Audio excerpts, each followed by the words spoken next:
Qasasul Anbiya, satu di antara kisah-kisah para nabi dan rasul. Dan malam ini kita akan membahas tentang Khatibul Anbiya, nabi yang diberikan oleh Allah Subhanahu wa taala sebuah mukjizat di mana dia adalah seorang orator, memiliki kefasihan dalam bicara. Walaupun demikian, banyak kaumnya yang kemudian masih mendustakan nabi tersebut. Dialah Nabi Allah Syuaib alaihi salatu wassalam. Nanti banyak pelajaran yang kita akan petik, terutama dalam kehidupan kita sehari-hari. Ma'asyiral muslimin yang dimuliakan Allah Azza wa Jalla, Nabi Syuaib itu istilah nama dalam Islam. Artinya nama Syuaib itu memang diambil di dalam Al-Quranul Karim. Namanya Syuaib. Tetapi dalam kitab Taurat namanya adalah Ra'uil. Dan dalam bahasa Syriania disebut Yathrub. Tapi kita mengambil nama tentu sesuai dengan nas Al-Quran. Nabi tersebut adalah Syuaib alaihi salatu wassalam. Dan Nabi Allah Syuaib alaihi salatu wassalam diutus setelah Nabi Lut. Artinya bahwa antara Nabi Lut dan Nabi Syuaib itu tidak ada nabi. Makanya kalau antum membaca Al-Quranul Karim, biasanya kalau setelah Allah menceritakan tentang kisah Lut, langsung menceritakan tentang kisah Nabiullah Syuaib alaihi salatu wassalam. Karena memang Syuaib diutus setelah Nabiullah Lut alaihi salatu wassalam. Dan Nabiullah Syuaib alaihi salatu wassalam adalah satu di antara 4 nabi Arab. Karena nabi-nabi itu kebanyakan diutus dari Bani Israel. Tetapi nabi-nabi Arab dari 25 nabi dan rasul itu cuma ada 4 saja. Dan itu dicantumkan semua dalam Al-Quran. Pertama, Nabi Hud alaihi salatu wassalam. Allah Subhanahu wa ta'ala berfirman, "Kadzabat 'adanul mursalin idh qala lahum akhuhum Hudun ala tattaqun." Telah mendustakan kaum Ad ketika diutus kepada mereka saudara mereka Hud alaihi salatu wassalam. Jadi yang pertama Nabi Hud diutus kepada kaum Ad. Kemudian yang kedua Nabi Saleh diutus kepada kaum Samud. Kemudian Nabi Syuaib alaihi salatu wassalam yang kita bicarakan di sini diutus kepada kaum Madian. Dan Rasul kita Muhammad sallallahu alaihi wasallam diutus kepada seluruh umat manusia, jinnya dan manusianya. Adapun Ismail alaihi salatu wassalam, walaupun dia berdakwah di Arab, akan tapi bukan Nabi Arab. Karena dia lahir di Palestina. Kemudian dibawa oleh Ibrahim ke negeri Arab, menjadi musta'rab, orang yang bukan Arab tapi fasih berbahasa Arab. Itulah Ismail alaihi salatu wassalam. Ma'asyiral muslimin yang dimuliakan Allah Subhanahu wa taala. Ada yang mengatakan bahwa nasab Nabi Syuaib itu katanya ibunya adalah satu di antara dua putri Nabi Lut. Jadi Lut itu kan ketika diselamatkan Allah Azza wa Jal dan negerinya dihancurkan, negeri Sodom, maka Lut diselamatkan bersama dua putrinya. Lah salah satu putrinya itu ada yang mengatakan neneknya dan ada yang mengatakan ibunya Nabi Syuaib. Itu satu pendapat. Pendapat yang lain mengatakan bahwa Syuaib itu adalah keturunan dari Ibrahim. Dan ada juga yang mengatakan keturunan sampai kepada Nabi Nuh alaihi salatu wassalam karena dia adalah Nabi Arab. Dan Nabi Syuaib ini ikhwatu fiddin yang dimuliakan Allah Azza wa Jalla diutus kepada kaum yang memiliki tiga penyimpangan. Pertama, orang-orang Madian itu mereka para penyembah Al-Aikah. Aikah itu pohon yang sangat besar. Lah pohon ini yang disembah oleh orang-orang Madian. Mereka datang ke pohon itu, mereka minta berkah ke situ, meminta sesuatu kepada pohon tersebut. Jadi kaum Madian itu para penyembah pohon yang disebut dengan Aikah. Makanya ada Ashabul Aikah. Kemudian penyimpangan yang kedua, orang-orang Madian itu suka curang dalam berdagang. Mereka suka mengurang-urang timbangan, mengurang-urang takaran, mengurang-urang meteran, menipu dan zalim kepada orang-orang yang terlibat muamalah jual beli dengan mereka. Kemudian yang ketiga, mereka adalah qutta'ut taruq. Mereka adalah para penyamur, para perompak dan para perampok. Tidak segan-segan orang-orang yang lewat di Madian itu diambil hartanya, terkadang dibunuh orangnya. Mereka menakut-nakuti manusia. Lah, Nabiullah Syuaib alaihi salatu wassalam diutus kepada umat yang memiliki 3 poin penyimpangan. Penyimpangan akidah, menyembah pohon, penyimpangan muamalah curang dalam berdagang, dan penyimpangan dalam kejahatan karena mereka suka membunuh dan mengambil harta orang. Subhanallah, lengkap kejahatan kaum Madian ini. Ma'asyiral muslimin yang dimuliakan Allah Azza wa Jalla. Adapun Madian, di mana Madian itu? Ada yang mengatakan bahwa Madian itu terletak sekarang di Madinah, di kota namanya Al-Bada, bagian barat laut Saudi, sekitar 170 km dari Tabuk, tempat peperangan Nabi sallallahu alaihi wasallam. Dan sisa-sisa peninggalan Nabi Syuaib sampai sekarang masih ada. Karena kaum Madian itu kan mengikuti kaum sebelumnya, suka membuat rumah di gua-gua, dibuat istana-istana cantik, dan peninggalannya sampai hari ini masih ada dan suka dikunjungi. Makanya kalau antum ada uang, boleh antum mengunjungi bekas-bekas peninggalan Nabi Syuaib kaum Madian sana. Kalau antum umroh atau haji gitu ya. Ma'asyiral muslimin yang dimuliakan Allah Azza wa Jalla. Adapun menurut orang-orang Yahudi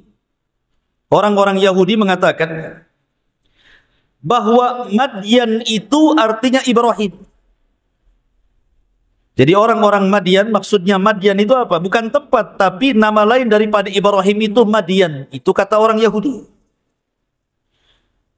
Dan Nabi sallallahu alaihi wasallam ketika menceritakan soal kisah Nabi Musa alaihi salatu wassalam.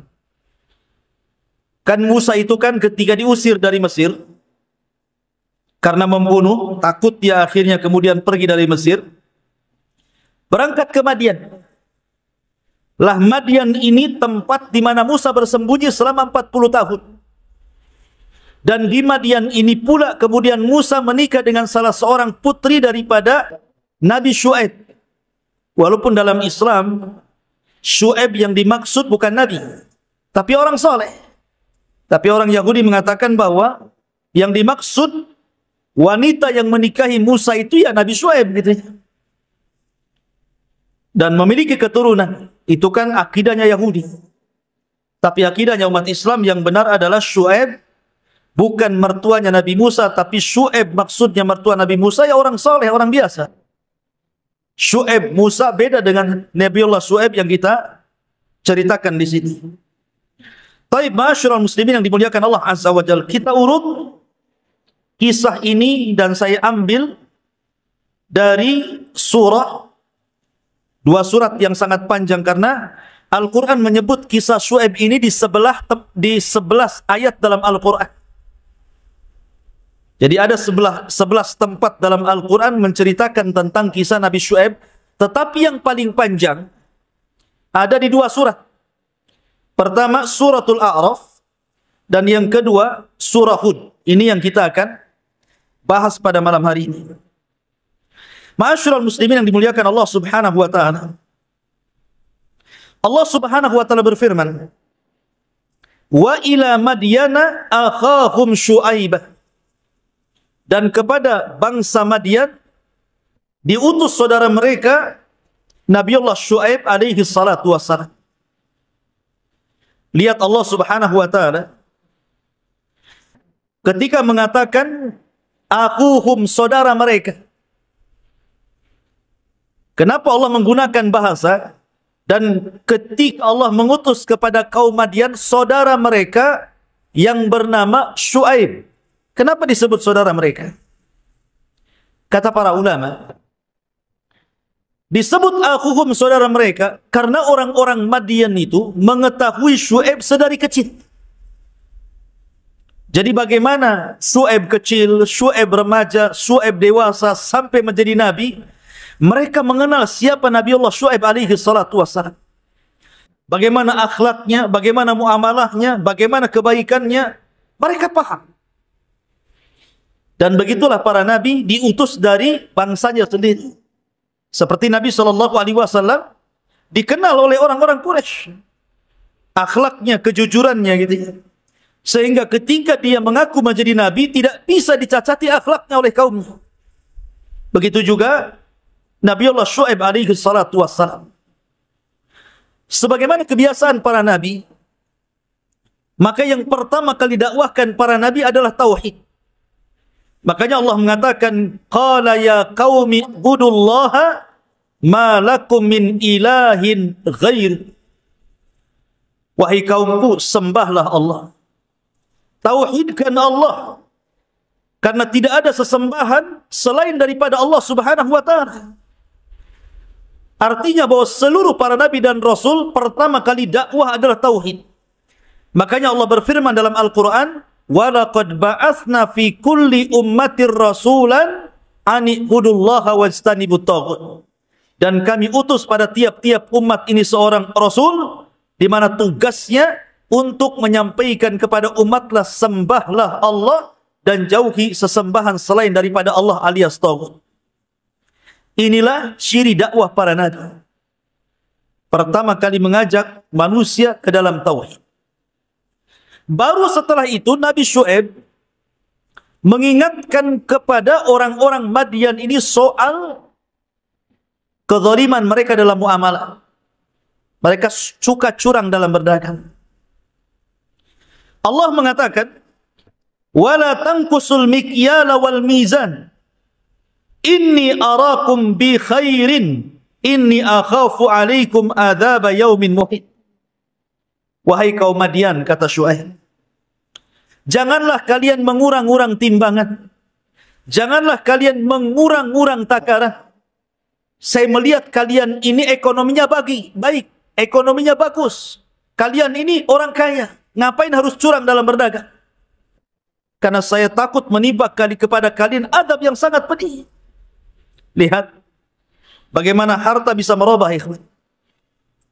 Kaum Madian ini kaum yang diberikan nikmat oleh Allah. Dulu mereka fakir, kemudian Allah berikan kekayaan kepada mereka. Harusnya orang kaya itu dibalas syukur. Tetapi memang alat orang itu mudah melampaui batas itu adalah salah satunya harta. Makanya Allah mengatakan, Kalla innal insana la yatgha an ra'ahu istaghna. Manusia itu kalau sudah banyak hartanya, pasti mudah melampaui batas hidupnya. Memang begitu kaidahnya. Orang-orang kaya itu, kalau mereka tidak beriman kepada Allah, tidak diberikan hidayah, maka kehidupan mereka akan melampaui batas, melanggar perintah-perintah, dan tidak mau menjauhi larangan-larangan Allah Azza wa Jalla. Lihat Qarun. Qarun itu dulu kaum Musa, orangnya baik, soleh. Tapi setelah diberikan kekayaan oleh Allah Azza wa Jalla, apa yang terjadi? Dilawannya nabinya kan? Menunjukkan bahwa harta itu bisa merubah manusia. Di dalam Al-Quran ada kisah Bal'am ibn Ba'urah. Bal'am ibn Ba'urah ini seorang ulama Bani Israel. Didatangi oleh pembesar-pembesar kaumnya, kemudian diserahkan harta. Wahai Bal'am, mau harta enggak? Kalau kau ingin harta, doakan keburukan kepada Musa.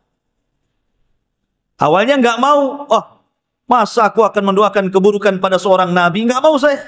Ditambah lagi hartanya, ditambah lagi, akhirnya mau dia. Seorang ulama Bani Israel kalah dengan harta. Makanya kenapa para ulama mengatakan bahwa penghuni sorga itu kebanyakan laki-laki dan orang-orang fakir. Kalau penghuni neraka itu kebanyakan para wanita dan orang-orang kaya. Memang begitu. Kenapa demikian? Karena orang-orang kaya itu hisabnya dua. Pertama ditanya soal min aina iktasabahu, dari mana kau dapat harta itu? Yang kedua, wa fima anfaqahu, kemana kau belanjakan? Jadi tidak cukup mencari harta dengan cara halal, tetapi dibelanjakannya pun dipertanyakan. Kemana kau belanjakan? Makanya Nabi Syuaib mengatakan, aku lihat ekonomi kalian baik, harta kalian banyak. Sudahlah, jangan curang dalam berdagang. Ada yang mengatakan bahwa mereka suka mengurang-urang timbangan. Dan lihat Allah mengatakan dalam Al-Quran, wailun lil mutaffifin. Alladzina idza qalu 'alan nas yastawfun wa idza kaluhum aw wazanuhum yukhsirun. Neraka wel bagi para mutaffif. Apa wel? Para ulama tafsir mengatakan wel itu artinya sebuah lembah. Wadin fi jahannam, sebuah lembah di neraka jahannam. Yang sangat gelap, yang sangat busuk, dan sangat menakutkan. Itu disebut wail dalam bahasa Al-Quran. Untuk siapa wail ini? Lil mutaffifin. Untuk orang yang suka mengurang-urang timbangan. Untuk orang yang suka tatfif. Kalau dia jadi pedagang, dia kurangi dagangan. Kalau dia jadi pembeli, dia minta tambah pula beliannya. Itulah mutaffif namanya. Makanya sering saya katakan kepada antum semuanya, kenapa Allah Subhanahu wa taala sampai mengancam dengan neraka wel? Sebuah lembah di neraka jahanam, padahal tatfif, mengurang-urang timbangan itu sebenarnya tidak mengenyangkan. Kalau seandainya ada orang beli salak 1 kilo ataupun mungkin jeruk 1 kilo, kalau dikurangi pamannya 1 on, paling beberapa biji saja kan, tidak mengenyangkan.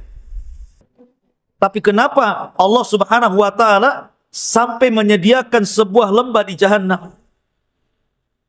Kata para ulama, bukan soal mengurangi 1 buah jeruk, 1 buah salak, 1 buah duku, bukan itu masalahnya. Tapi masalahnya ketika ada orang yang membeli kepada Anda jual buah-buahan, saya pembelinya. Yang namanya pembeli itu tidak semua kaya. Bisa saja yang membeli buah-buahan itu orang miskin. Bisa saja yang membeli buah-buahan itu anak yatim. Bisa saja yang membeli buah-buahan itu orang-orang yang tidak mampu. Tidak semua orang kaya. Coba bayangkan kalau yang Anda curangi anak yatim, berarti Anda memakan harta anak yatim. Kalau yang Anda curangi adalah hartanya fuqara wal masakin, berarti Anda mengurangi hartanya para fuqara wal masakin. Ini masalahnya kenapa tatfif itu berat Sampai Allah mengatakan wailun lil mutaffifin. Neraka wail bagi para mutaffif yang suka mengurang-urang takaran dan timbangan itu. Lah ini perbuatan orang-orang siapa? Kaum Madian seperti ini. Makanya Nabi Syuaib mengatakan, wala tangkusul mikyala wal mizan inni arakum bi khairin. Janganlah kalian mengurang-urang takaran dan timbangan. Aku lihat ekonomi kalian baik. Tapi lihat bagaimana Syuaib terus mendesak mereka dengan dakwahnya, ya qaumi auful mikyala wal mizana bil qisti wala tabkhasun nasa asya'ahum wala ta'thaw fil ardi mufsidin. Wahai kaumku, kata Syuaib, sempurnakanlah takaran dan timbangan kalian. Jangan mengurangi hak-hak manusia. Dan jangan berbuat kerusakan di permukaan bumi. Karena orang-orang Madian ini, saya katakan dari awal, suka merampok. Suka menjadi perampok padang pasir. Makanya Nabi Syuaib mengingatkan mereka, tolong perbaiki muamalah jual beli kalian dan jangan jadi penjahat. Lihat bagaimana Syuaib mengatakan, baqiyatullahi khairul lakum in kuntum mu'minin wa ma 'alaikum bihafidh. Kata Nabi Syuaib, baqiyatullah. Maksudnya baqiyatullah itu begini. Penghasilan walaupun sedikit tetapi berkah. Bukan hasil curang. Bukan hasil mengurang-urang takaran dan timbangan, atau bukan hasil rampok. Itu jauh lebih baik bagi kalian. Baqiyatullahi khairul lakum, itu lebih baik bagi kalian. In kuntum mu'minin, kalau kalian merasa jadi orang-orang yang beriman. Wa ma'ana alaikum bihafid, dan saya tidak mungkin mengawasi kalian terus. Lihat Syuaib mengingatkan kepada kita satu pelajaran apa? Sedikit tapi berkah jauh lebih baik dibandingkan banyak tapi tidak berkah. Terkadang ada orang kaya, banyak duitnya. Saking banyak uangnya, tidak tahu berapa serinya. Bahkan tidak tahu berapa isi ATM-nya itu sampai banyaknya. Kalau ditanya berapa kekayaanmu, saking banyaknya bingung dia ngitungnya. Akan tetapi karena tidak berkah, hidupnya tidak merasa tenang dan selalu kekurangan. Kayaknya masih kurang saja. Padahal sudah Allah berikan kekayaan yang banyak. Makanya kenapa Allah Subhanahu wa taala menyindir orang-orang yang seperti ini, jama'a malahu wa addadah yahsabu anna malahu akhladah. Kalau orang sudah mulai mengumpulkan harta, pasti menganggap dirinya akan kekal, nggak mati-mati itu. Sehingga merasa kurang terus. Tetapi sedikit, yang penting berkah, pasti hidupnya akan tenang. Kemudian setelah Syuaib memberikan dakwah seperti ini, disuruh untuk mentauhidkan Allah, kemudian jujur dalam berjual beli, kemudian jangan jadi penjahat yang suka merampok, kemudian juga Nabi Syuaib mengingatkan bahwa hasil yang sedikit berkah itu lebih baik dibandingkan hasil banyak tapi tidak berkah. Bukannya nasihat ini diterima oleh kaumnya, ikhwan. Justru kaumnya malah melunjak. Kaumnya Nabi Syuaib ini justru marah mereka kepada Syuaib. Apa kata kaumnya ini? Qalu ya Syuaibah, ya Syuaibu, asalatuka ta'muruka an natruka ma ya'budu aba'una aw naf'ala fi amwalina ma nasha innaka la antal halimur rasyid. Lihat jawabannya kaumnya Syuaib ini. Mereka mengatakan, wahai Syuaib, apakah agamamu yang kau dakwahkan kepada kami? Asalatuka, apakah salat maksudnya agamamu yang setiap hari kau yakini dan kau dakwahkan kepada kami ini, memerintahkan kamu agar kami meninggalkan sesembahan-sesembahan kami, ataupun menyuruh agar kami mengatur harta-harta kami yang selama ini kami bebas mengaturnya. Engkau ini memang Al-Halim, bijak kali. Ar-Rasyid ini bukan pujian tapi celaan ini. Bahasa kitanya bijak kali ucapanmu. Lihat bagaimana kaumnya Syuaib ini mengatakan apa? Rupanya alasan ini dipakai sampai hari ini kan. Alasan orang-orang yang hendak memisahkan agama dari dunia ini sudah ada sejak zaman Nabi Syuaib. Makanya paradigma sekuler yang sekarang lagi gencar-gencarnya didakwahkan oleh orang-orang sekuler, mereka berusaha memisahkan antara agama dan dunia. Sehingga mereka mengatakan ibadah itu cukup di masjid. Ibadah itu cukup di majelis ilmu saja. Tidak perlu kemudian masuk ke masalah jual beli. Akhirnya ketika kemudian agama dipisahkan dengan dunia, muncullah pelegaran milas kan. Pelegaran minuman keras. Soalnya menganggap agama tidak mengatur. Bagaimana bisa kemudian miras dijual belikan, ikhwan? Agama mengatur. Tidak boleh. Sesuatu yang haram hasilnya pun haram. Bagaimana kemudian jadikan bisnis benda-benda haram seperti ini? Agama ini mencakup semuanya. Makanya Islam adalah agama yang sempurna, mencakup akidah, mencakup ibadah, mencakup muamalah, mencakup akhlak dan kepribadian manusia. Itu dicakup dalam Islam. Tidak bisa kemudian agama itu urusan masjid, majelis ilmu. Bukan itu saja. Islam itu masuk ke pasar, Islam itu masuk ke politik, Islam itu masuk ke akhlak, Islam itu masuk kemana-mana. Tetapi orang-orang sekuler memang hendak memisahkan Islam dengan dunia. Makanya kalau ada cerita orang kantor, cerita agama, apa katanya? Kau jangan cerita agama ini di kantor ini katanya. Memisahkan kantor dengan agama. Korupsi jadinya kan? Ya. Seolah-olah alergi kalau orang cerita agama di kantor-kantor, di pasar-pasar, alergi. Padahal Islam itu mencakup semuanya. Makanya kenapa kaum Syuaib ini mengatakan, hei Syuaib, apa urusan agamamu dengan apa yang kami sembah? Dengan Tuhan-Tuhan yang kami sembah sebelumnya? Dan apa urusan agamamu dengan perniagaan kami? Jangan urus gitu maksudnya. Mereka hendak memisahkan agama dengan dunia. Tidak bisa.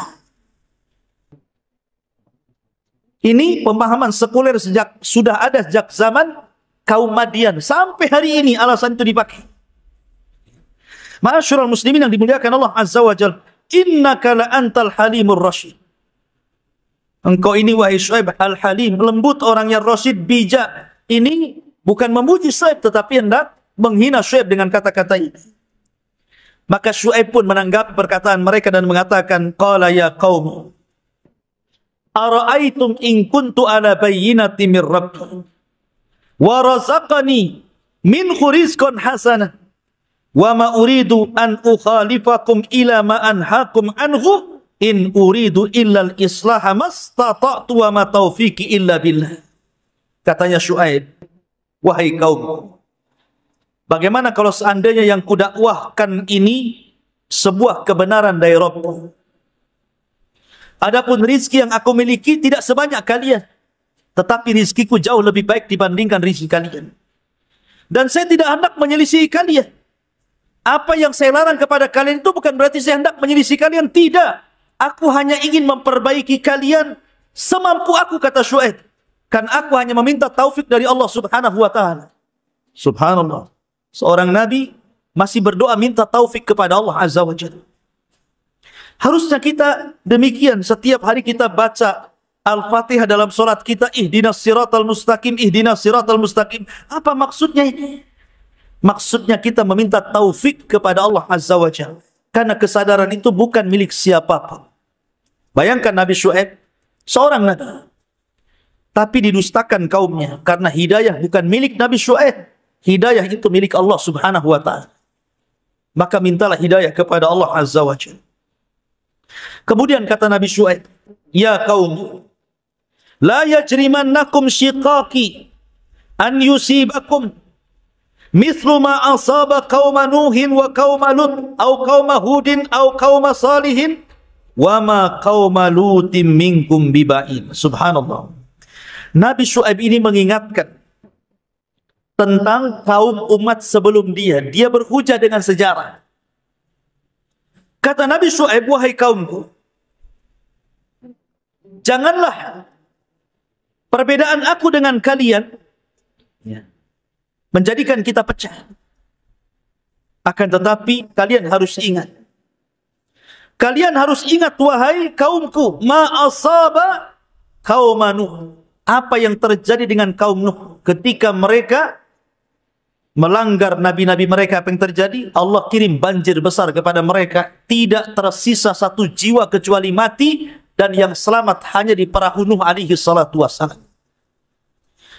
Kemudian kaum Hud atau kaumnya Hud yang dibinasakan oleh Allah Azza wa Jalla, tidak ada satu jiwa yang tersisa. Kaum Saleh ataupun kaum Saleh sama. Wa ma kaum Lutin minkum bibain, atau yang dekat dengan kalian, kaum Lut. Kaum Lut itu dekat dengan kalian, jarak waktunya, jarak daerahnya. Dan apa yang kalian lihat bagaimana cerita Lut? Allah Subhanahu wa taala kirim Jibril, kemudian ditancapkan satu sayap di negeri Sodom, kemudian diangkat negeri Sodom ke langit, dihujani meteor, kemudian mati semua, dibantingkan lagi ke bumi, sekarang jadi laut mati. Maksudnya begini, kaum Lut loh nggak jauh dari kalian, baik tempat ataupun waktu. Apa kalian ingin seperti mereka? Jadi Nabi Syuaib ini ingin mengingatkan sejarah. Jangan seperti mereka akibat penentangan kepada Nabi dan Rasul yang diutus oleh Allah kepada mereka, menjadikan kalian diazab Allah Subhanahu wa taala. Tetapi apa jawaban mereka? Qalu, mereka mengatakan, ya Syuaib, ma nafqahu katsiran mimma taqul. Inni naraka fina dha'ifah. Walaula rahtuka larajamnak wa ma anta alaina biaziz. Mereka mengatakan, wahai Syuaib, apa yang kau katakan itu aku tidak paham. Bayangkan, kaum Madian ini dicokoki oleh para pembesarnya. Kamu, kalau Nabi Syuaib sedang berceramah, habis ceramah kau katakan kepada Syuaib dengan kata-kata ma nafqahu katsiran mimma taqul. Maaf Syuaib, aku tidak paham dengan kata-katamu. Seandainya saya berceramah seperti ini, kemudian saya selesai ceramah, antum ngomong Ustaz dan tidak paham ceramah antum. Nanti saya ceramah di masjid mana lagi, kata orang masjid itu, saya tidak paham Ustaz apa antum yang katakan. Saya nasihati orang, kata orang ini, saya tidak paham Ustaz. Resign gak itu jadi Ustaz tuh kira-kira? Bisa jadi resign nih kan? Coba Nabi Syuaib diuji oleh kaumnya seperti itu. Jadi setiap dia ngomong, kaumnya mengatakan, saya tidak paham maksud kamu itu. Saya tidak paham maksud kata-kata kamu itu. Subhanallah. Sabarnya Nabi Syuaib. Walaupun kaumnya mengatakan seperti itu, tetap saja dia berdakwah. Kemudian mereka mengatakan, wa inna lanaraka fina dha'ifa. Aku lihat engkau ini lemah. Kau ini enggak berharga di antara kaum Madian, wahai Syuaib. Kemudian mengatakan, laula rahtuka, kalau bukan karena kabilahmu, wahai Syuaib, sungguh engkau sudah kami galikan tanah, kau tanam di situ, kurajam engkau sampai mati. Ketika Allah mengatakan, perkataan mereka kalah bukan karena kabilah, menunjukkan bahwa Nabi Syuaib itu dipandang di kabilah, karena dibela masalahnya. Kalau bukan karena kabilah, sudah kurajam kamu, sudah kubunuh kamu, bahasanya seperti itu. Tapi lihat para nabi sabar. Kemudian Nabi Syuaib mengatakan, ya qaumi, arahti a'assu alaikum minallah, wattakhadtumuhu wara'akum dhihriyan, inna rabbi bima ta'maluna muhit. Wahai kaumku, apakah kabilahku jauh lebih mulia dibandingkan Allah Azza wa Jalla sehingga kalian takut dengan kabilahku? Maknanya, terserah kalianlah apa yang kalian akan lakukan kepadaku. Kemudian, ya qaumi malu ala makanatikum inni amin. Saufa ta'lamuna man ya'tihi adzabun yukhzihi wa man huwa kadzibun wartaqibu inni ma'akum raqib. Di sini Syuaib, karena sudah mulai dapat perlawanan dari kaumnya, sudah ada ancaman hendak dibunuh. Kemudian sudah mulai mereka pun mengejek Nabi Syuaib alaihi salatu wassalam. Maka Syuaib alaihi salatu wassalam hanya memberikan peringatan kepada kalian. Kalau kalian terus-menerus seperti ini, akan datang azab kepada kalian. Apa azabnya? Kata para ulama, azab yang ditimpakan kepada kaum Madian ini aneh. Karena banyak jenisnya. Pertama, Allah subhanahu wa ta'ala hentikan angin selama 7 hari. Tidak ada angin sama sekali, tidak ada hawa. Anda bisa bayangkan. Kalau tidak ada oksigen, apa yang terjadi? Megap kita hidup. Bukan 1 jam, 2 jam. Makanya lihat orang-orang yang kekurangan oksigen di rumah sakit itu sampai ada tabung oksigen itu untuk bantu supaya pernapasannya lancar kan. 7 hari tidak ada oksigen. Allah hentikan angin kepada kaum Madian. Tidak ada angin sama sekali. Mereka susah bernafas. Sehingga sebagian mereka mati karena tidak sanggup bernafas lagi. Kemudian yang kedua, Allah subhanahu wa ta'ala kirim cuaca ekstrim, harun syadid, panas yang luar biasa. Coba Anda bisa bayangkan, sudah tidak ada angin, panas luar biasa cuacanya. Gimana tuh rasanya tuh? Makanya seluruh kaum Madian tersiksa mereka, betul-betul tersiksa. Karena panas yang luar biasa, angin sudah tidak ada. Sebagian mereka menggali lubang di bawah rumah mereka. Kononnya, supaya mereka mendapatkan hawa dingin di lubang-lubang itu. Sebenarnya mereka sedang menggali kuburan mereka sendiri. Mereka masuk ke lubang itu tetap juga panas. Kemudian setelah itu, tiba-tiba Allah subhanahu wa ta'ala kirim awan yang sangat pekat hitam. Berbayang. 7 hari tidak ada angin, kemudian panas yang bersangatan, tiba-tiba melihat awan.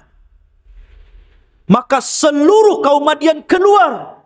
Mulai orang tua, anak muda, laki-laki, perempuan, anak-anak, semua keluar dari rumah mereka.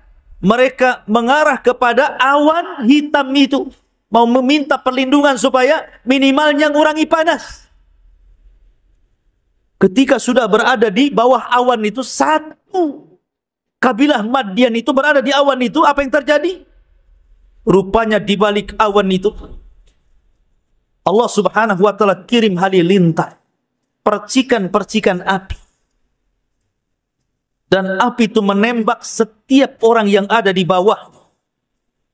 Tidak ada satupun tersisa kecuali Allah subhanahu wa ta'ala binasakan semuanya. Cukup sampai di sini? Tidak. Allah subhanahu wa ta'ala mengutus Jibril alaihi salatu wassalam. Kemudian Jibril berteriak dengan sekali teriakan. Maka teriakan Jibril membinasakan orang-orang yang tidak ada dalam naungan awan itu. Yang berada di rumah-rumah mereka yang tidak keluar. Sehingga membinasakan semua kaum Madian. Baik yang di bawah awan, baik yang di dalam rumah, baik yang ada di gua, semua mati. Cukup sampai di sini? Tidak. Allah subhanahu wa ta'ala kirim rajfah. Gempa yang sangat hebat. Sehingga bangunan-bangunan Madian roboh rata dengan tanah. Dan tidak tersisa kecuali sedikit bangunan yang sekarang menjadi bukti bahwa kaum Madian itu pernah ada dan diceritakan dalam Al-Quranul Karim. Lihat bagaimana azabnya luar biasa. Makanya Allah subhanahu wa ta'ala berfirman, فَأَخَذَتْهُمُ الرَّجْفَةُ فَأَصْبَحُوا فِي دَارِهِمْ جَاثِمِينَ. Maka Allah subhanahu wa ta'ala kirim gempa yang sangat besar dan mereka pun menjadi bangkai-bangkai di rumah-rumah mereka. Dalam ayat yang lain, فَأَخَذَتْهُمُ الصَّيْحَةُ. Maka dikirimnya kepada mereka suara yang memekak dari suara Jibril. فَأَصْبَحُوا فِي دَارِهِمْ خَامِدِينَ. Maka bergelimpangan di rumah-rumah mereka sendiri menjadi bangkai. Begitulah ikhwatu fiddin yang dimuliakan Allah Azza wa Jalla, kisah kaum Madian. Dari sini banyak pelajaran yang kita bisa petik, ikhwan. Dan ada yang mengatakan bahwa setelah itu Nabi Syuaib diselamatkan oleh Allah Azza wa Jalla dan kaumnya. Kemudian Nabi Syuaib pun meninggal dunia. Ada yang mengatakan dikuburkan di sekitar dari Nadwah di sekitar Mekah. Ada yang mengatakan di kabilah Bani Sahmin di sekitar Ka'bah. Syuaib dikebumikan di situ ketika menyelamatkan dia dan orang-orang yang beriman. Apa yang bisa kita petik pelajaran dari kisah Syuaib ini, ikhwan? Satu, bahwa apapun dosa pada hari ini dan apapun musibah yang terjadi pada hari ini, semua adalah warisan umat terdahulu.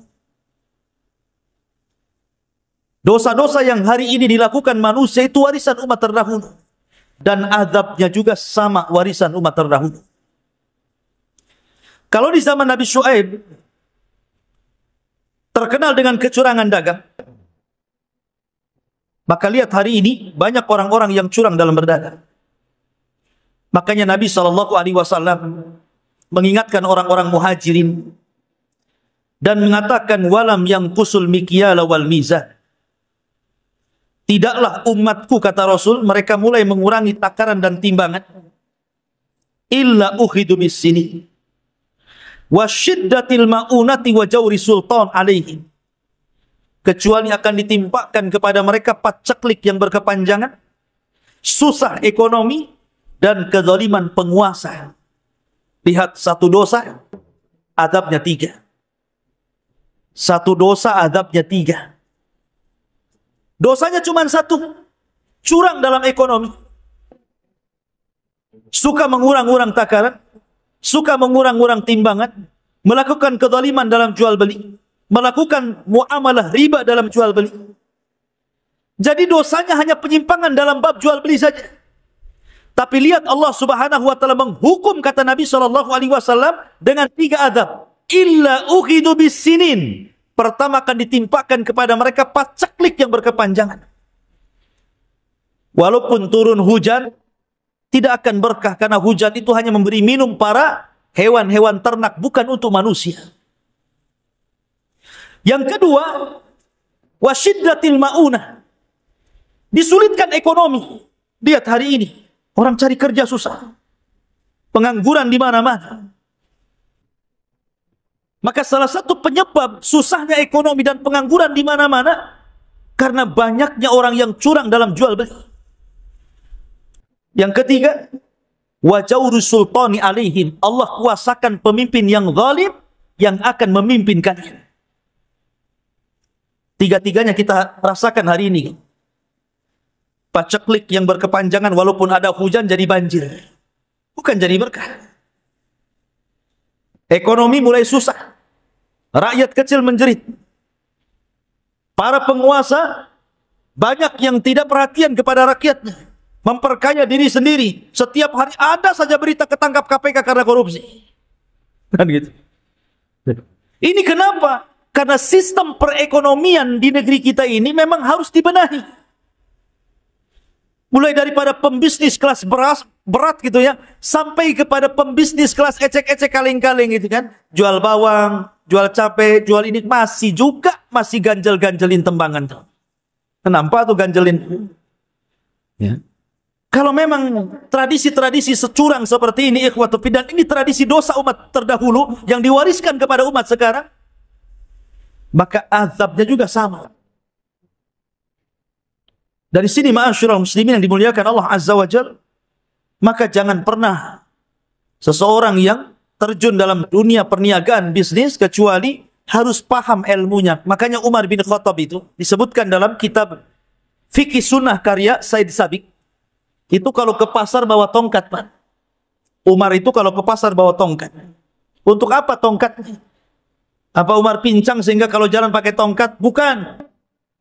Umar ini hanya untuk memecuti para pedagang-pedagang di pasar yang curang. Dikeluarkan dari pasar, diusir. Jangan jualan di sini. Kira-kira kalau Umar hidup di zaman sekarang, masuk pasar Tiban, keluar semua, enggak tahu. Ma'asyiral muslimin yang dimuliakan Allah Azza wa Jalla. Makanya para ulama mengatakan, jangan coba-coba orang masuk ke dunia bisnis kecuali dia paham halal dan haram. Kalau tidak, maka dia terjerumus kepada riba, terjerumus kepada gharar, terjerumus kepada zalim. Karena orang yang tidak bisa membedakan mana hak mana batil pasti terjerumus kepada keduanya. Maka penting Anda yang sekarang jadi pengusaha, coba pelajari dari sekarang. Islam itu mengajarkan tentang ahkam al-buyu, hukum-hukum jual beli. Demi keberkahan. Demi keberkahan. Makanya Nabi SAW memberikan doa baik kepada para pedagang yang baik itu. Apa kata Rasul? Rahimallahu rajulan samhan idha ba' syamhan idha ishtara samhan idha qada samhan idha iqtada. Apa kata Rasul? Semoga Allah merahmati orang ini, kata Rasul. Semoga Allah merahmati seseorang, kata Rasul. Samhan idha ba' wa samhan idha ishtara. Mudah ketika menjadi penjual dan mudah ketika menjadi pembeli. Maksudnya apa? Mudah ketika menjadi penjual dan mudah ketika menjadi pembeli. Mudah ketika menjadi penjual. Beli berapa bang? 1 kilo jeruk. Tambah lagi 2. Ambil. Beli beras bang. Berapa 2 kilo? 2 kilo. Udah pas 2 kilo. Tambah lagi sedikit. Ambil. Itu mudah saat membeli. Ketika Anda memberikan sesuatu yang lebih dari takaran, hakikatnya Anda sedang menambah keuntungan. Kenapa? Karena tambahan itu sedekah. Dan sedekah itu akan menambah harta. Rasul mengatakan, ma naqasa min malis sadaqah bal yazdad bal yazdad bal yazdad. Tidak berkurang harta yang disedekahkan, bahkan bertambah. Ini tidak. 1 kilo, dikurangi 1 on pula. Bukannya sedekah, malah diambil pula milik orang. Gimana mau berkah? Ini namanya mudah ketika jadi penjual. Mudah jadi pembeli. Pamannya ada kembalian 2.000 perak. Sudah ambil aja lah, ambil. Ini enggak ditunggui. Enggak ada bang. Tukar dulu lah sana. Nukar itu jauh banget. Hanya 2.000 tuh nukar itu. 1 jam dia nunggu di dagangan. Coba. Sambil orang pergi, diambil pula sama dia. La haula wala quwata illa billah. Jadi, mudah jadi pembeli itu ya sudahlah. Kalau hanya 1.000, 2.000, 3.000, anggap sedekah. Supaya barang yang kita bawa itu jadi berkah, gitu maksudnya. Makanya Rasul mengatakan, rahimallahu rajulan samhan idha ba' wa samhan idha ishtara. Ya. Begitu Islam mengajarkan dalam jual beli, dimudahkan gitu maksudnya. Makanya ketika Nabi SAW membuka pasar di kota Madinah, ketika Rasul hijrah ke Madinah, pasar dikuasai siapa? Dikuasai orang Yahudi. Namanya pasar Bani Kunaiko. Satu ekonomi Madinah itu dikuasai oleh orang Yahudi dengan pasarnya Bani Kunaiko. Maka Nabi SAW mulai memainkan bisnisnya karena tahu orang-orang Mekah ahli dagang. Walaupun orang-orang Madinah tidak pandai berdagang karena mereka sibuk dengan pertanian. Mulailah Rasul melirik membuat pasar sendiri. Karena orang-orang Yahudi suka curang dalam dagang. Maka Rasul mulai menerapkan bagaimana siasah politik syar'i dalam bab jual beli. Diterapkan sama Rasul jual beli bagaimana secara Islam. Dalam 2 tahun, kolab pasar Yahudi gulung tikar. Bahkan orang Yahudi pun belanja kepada orang Islam. Begitu. Itulah ekonomi Islam. Ekonomi Islam, tapi sekarang siapa yang megang ekonomi? Bukan orang Islam. Bahkan orang Islam pun mengikuti gaya kapitalis kan begitu, mengikuti gaya-gaya nggak jelas gitu. Coba kalau seandainya setiap para pedagang Muslim itu menerapkan ajarannya, kolab itu pasar-pasar orang kafir itu. Masyaallah muslimin yang dimuliakan Allah Azza wa Jalla. Ini faedah yang pertama. Faedah yang kedua, siapapun yang melanggar aturan agama yang dibawa Nabi SAW dan Nabi-Nabi sebelumnya, maka ada akibat yang akan diterimanya. Lihat kaum Madian, dikirim azab yang luar biasa. Maka begitu juga orang-orang yang berusaha menyelisihi nabinya, cepat ataupun lambat pasti akan Allah turunkan azab kepada mereka. Makanya sering saya contohkan, Di zaman Nabi Shallallahu Alaihi Wasallam ada orang yang makan tangan kiri di hadapan Rasul. Kata Rasul, kul biyaminik, makan dengan tangan kanan. Orang ini belum mencoba, ngomong pula di hadapan Nabi, mastata'tu ya Rasulullah, aku tidak bisa wahai Rasul. Belum dicoba sudah bilang nggak bisa, padahal yang nyuruh makan tangan kanan adalah Nabi. Maka Rasul mengatakan, idzan mastata'ta abada. Kalau begitu kau tidak bisa mengangkat tanganmu selamanya. Didoakan Nabi seperti itu, tangannya langsung lumpuh. Lihat, doa seorang Nabi. Dari sinilah maka Allah Subhanahu wa taala mengatakan, falyahdharil ladzina yukhalifuna an amri an tusibahum fitnah aw yusibahum adzabun alim. Hendaklah takut orang-orang yang menyelisihi nabinya akan datang kepada mereka fitnah ataupun adab yang sangat pedih. Maka jangan pernah sekali-kali menyelisihi nabinya, baik dalam perintah ataupun dalam menjauhi larangan Allah Subhanahu wa taala. Karena di zaman sekarang orang yang istihza mengolok-olok agama ini banyak sekali. Banyak sekali. Karena kejahilan mereka tentu. Ma'asyiral muslimin yang dimuliakan Allah Azza wa Jalla, dan yang terakhir dari kisah Nabi Syuaib alaihi salatu wassalam.